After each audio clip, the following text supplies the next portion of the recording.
So after I broke off my engagement yet again, just want to make sure we all know that. After that, I had a lot of people telling me, "Oh, you should try online dating. You know, online dating. That's the way to go. You know." And all these people, of course, keep in mind, are married. So, oh, it's great. I'd do it if I were single, but I'm not. So, so apparently, I'm the guinea pig. They're, you know, and you know it's bad when it's family, friends, and your dental hygienist are telling you to online date. So I decided, what the heck, I'm going to go for it. And I'm not going to waste my time with, you know, the Match or the free, you know, online dating things. No, I'm going to go all the way, the whole 9 yards. I'm going to go eHarmony. The 29 dimensions. I still don't know what the 29 dimensions are, but when I find out, I'll let you know. But good God, okay, story time. Get ready, because it's a story. All right, so I'm going to start off with, I took my profile test, which is like, takes an hour to take. I'm like, all right. So I take the test, and then the report comes back, and I'm looking at the stuff, and this is not me. Like, I tried to answer honestly, but it wasn't me. So I call the people and I tell them, you know, hey, this isn't me. And, you know, the happy, like, girl who, you know, is a cheerleader is on the phone. Oh, well, you know, that's how it was for me too, but, you know, I stepped back and I took a look at myself and I realized that's really how I am. So apparently, eHarmony and all those people and Dr. Neil Clark Warren, they know how I am better than I do. So I'm glad to know that somebody knows who I am, because it sure is not me. So they gave me a free month. Woohoo! Yeah, it's really paid off. So yeah, now let's get into like the people who they matched me up with, because wow, there is, you know, a fest of freaks out there, and they're all coming my way. Yeah. Made me almost for a second doubt my decision, and then I said no. So okay. Parent guy. I'm going there. I'm getting there. So there was the eye patch man. And you know your life is kind of going downhill when like the man with the eye patch closes you out. Wow! I thought, good God! I always wanted to date a pirate, but you know, what can you do?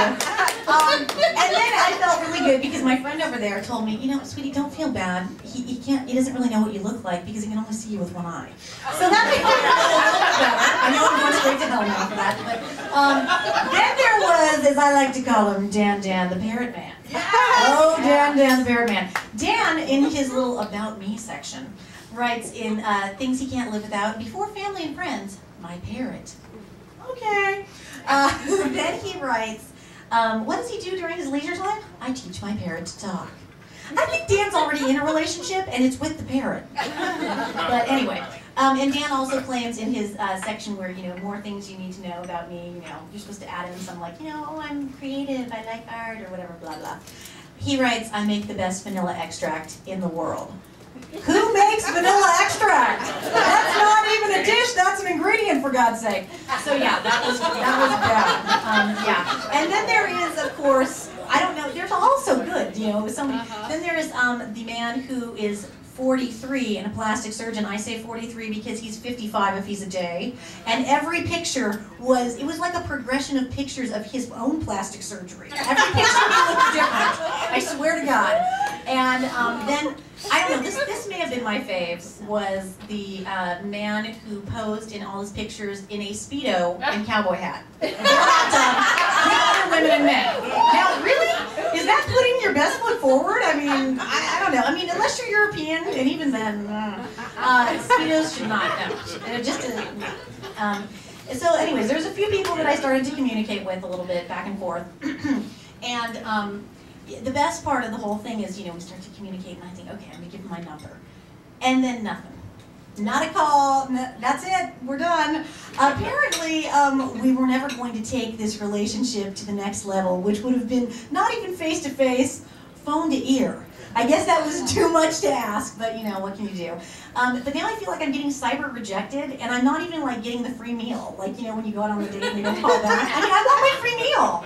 Anyway, whatever. The next song I'm going to sing is kind of, you know, basically, if I were to have gone out on that eHarmony date, this is kind of how I think it would have gone. To think he thinks he's at his best. Well, not tonight, as he repressed. He talks and talks and lies my breast. There's a serious single man drought. Now some would say a catch I found. He's single straight, his mind is sound. There's 4 guys left like him around. There's a serious single man drought. I can't believe he's talking still. Oh God, I need a Scotch refill. He chews, he spews, I could use a pill. There's a serious single man drought. Standards, I used to have some standards, but man by man every standard's meandered from me.